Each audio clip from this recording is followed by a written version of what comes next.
Vous savez, moi, je ne suis pas le genre de coach qui va vous dire non, ne pleure pas, ça sert à rien de pleurer, il ne faut pas être triste, euh, il ne faut pas pleurer, c'est pas du tout un acte de sagesse ni de philosophie de pleurer. Au contraire, il faut toujours sourire, être souriant, être vraiment être épanoui dans la vie et sourire et ne faire que rire. Non, non, on a besoin de pleurer parfois. Parfois on a besoin de pleurer, parfois on a besoin de se sentir un petit peu triste. Parfois ça fait du bien de sortir, voilà, de sortir toutes ces frustrations, tous ces traumatismes, tous ces malaises, toute cette gêne qui est en nous, toutes ces douleurs. Voilà, parfois ça fait du bien d'exprimer ça, ça fait du bien parfois de s'asseoir et si on sent au fond de nous qu'on a envie de pleurer, il faut pleurer, il faut sortir, il faut évacuer tout ça. Il faut évacuer tout ça. Et moi, je pense sincèrement que voilà, il ne faut pas dire aux gens non, ne pleure pas. Souvent, on entend des gens qui disent non, tu es un homme, il ne faut pas pleurer. Ou alors oh, non, tu es une grande fille maintenant. Allez, il faut arrêter de pleurer. Non, il faut au contraire essayer justement d'orienter ces pleurs, ces larmes, cette tristesse, l'orienter vers quelque chose de constructif, vers quelque chose d'utile et de constructif, quelque chose qui va nous permettre de nous relever et d'aller de l'avant.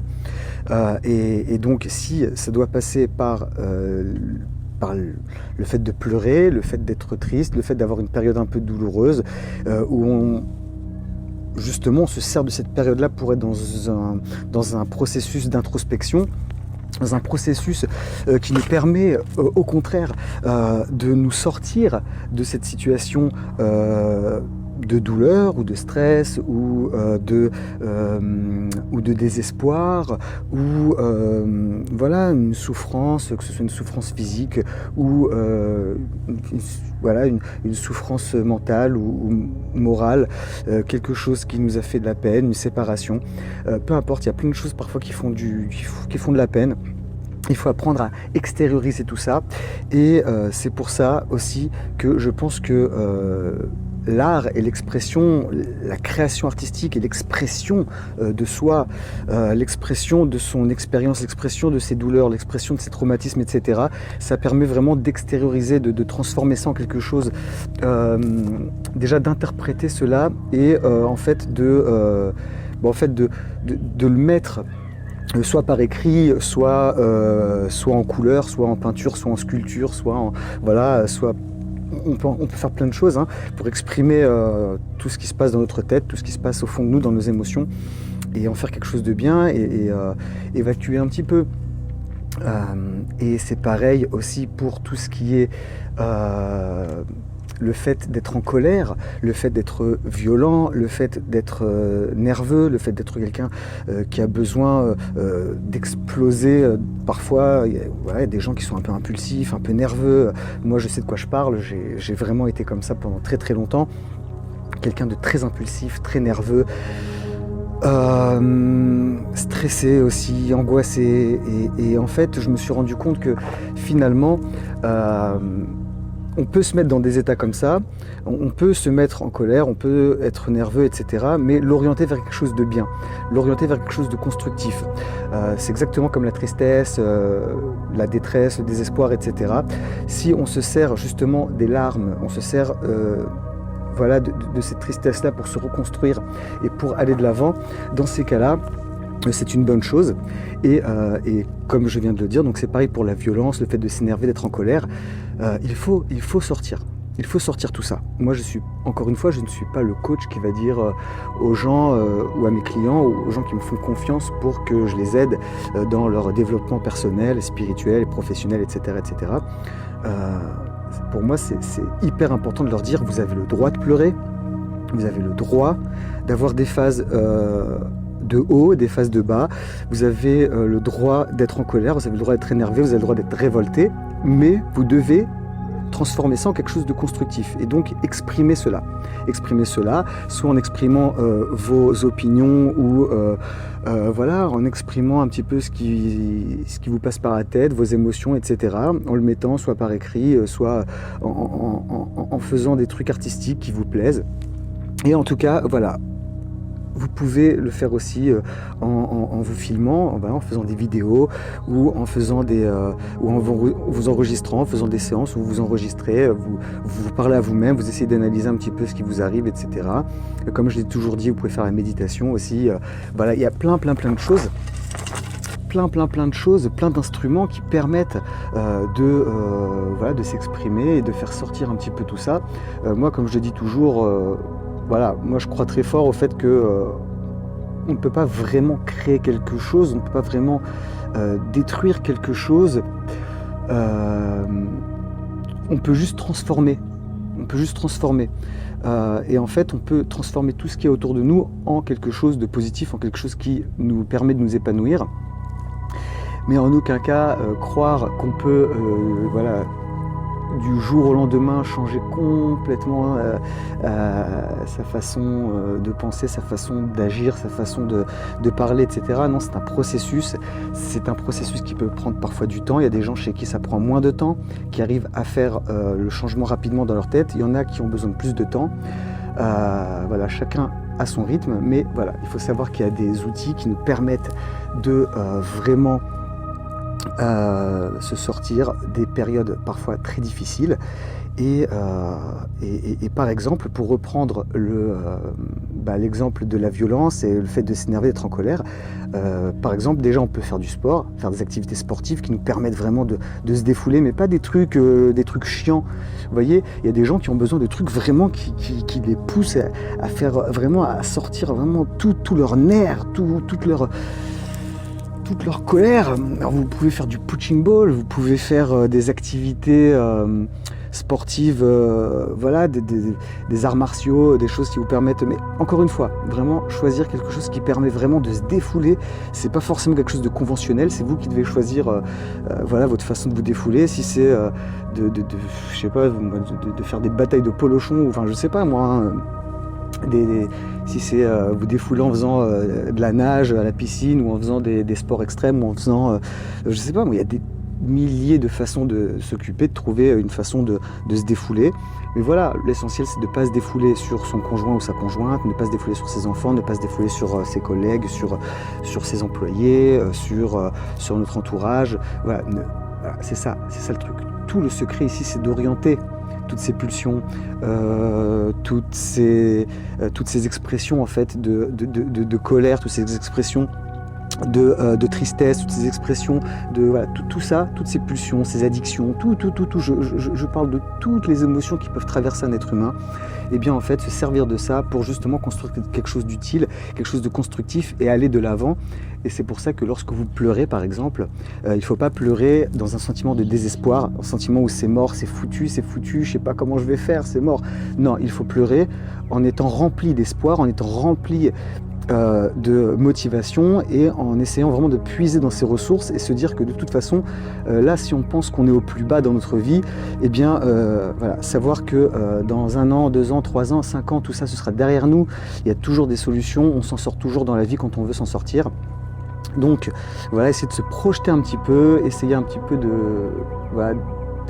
se projeter un petit peu dans l'avenir, voir les choses avec beaucoup de nuances, relativiser beaucoup les choses. Et c'est pareil aussi pour la colère, pour tout ce qui est l'énervement, le fait d'être impulsif, etc.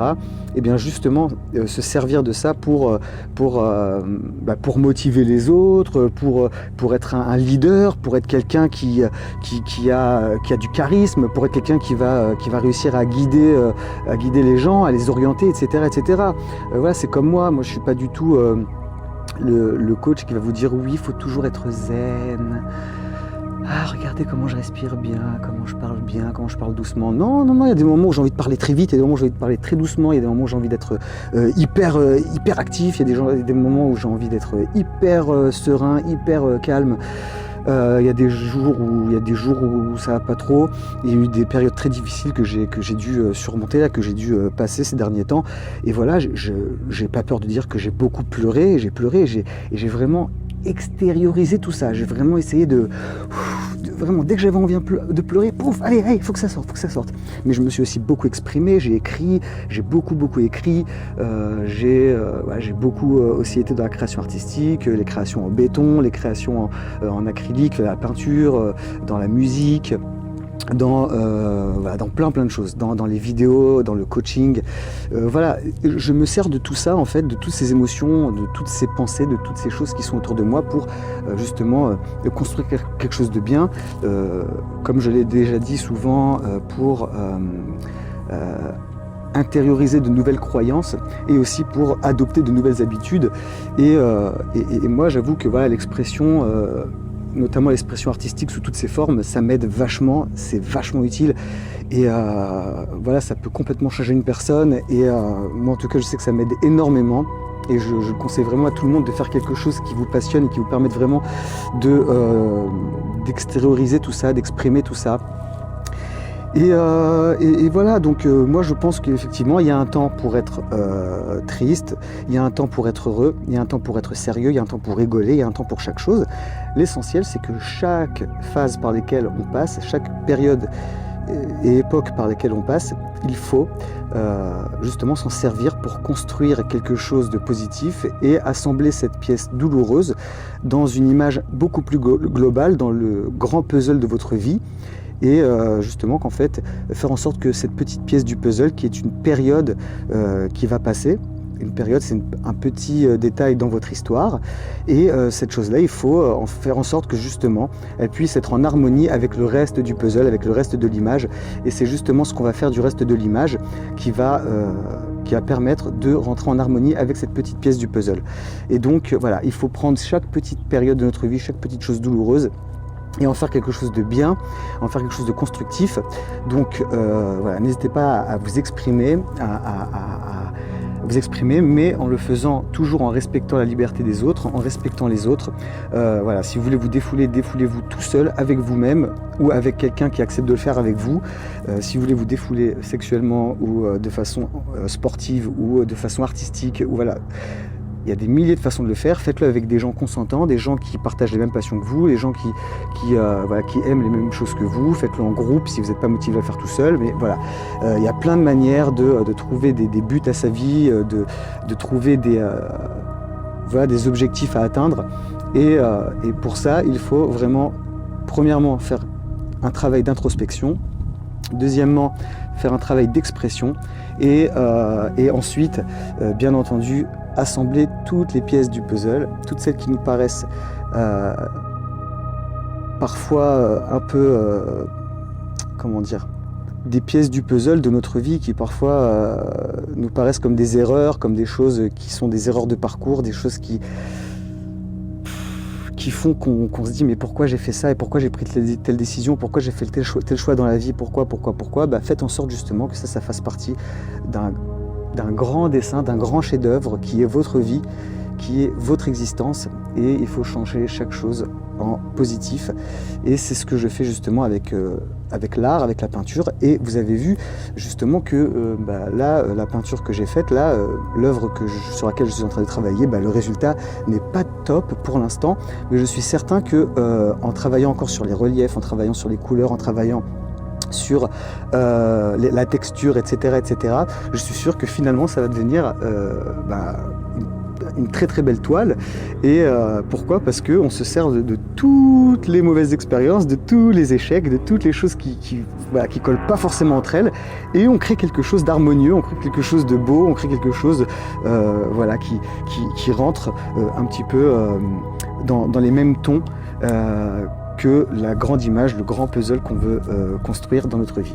Voilà, donc à tout de suite pour la suite des aventures, et je vous retrouve à l'intérieur. Ah mais ça y est, la vidéo est déjà terminée. Oh mais c'est dommage, hein, parce que ça commençait vraiment à devenir intéressant, hein. Chut alors.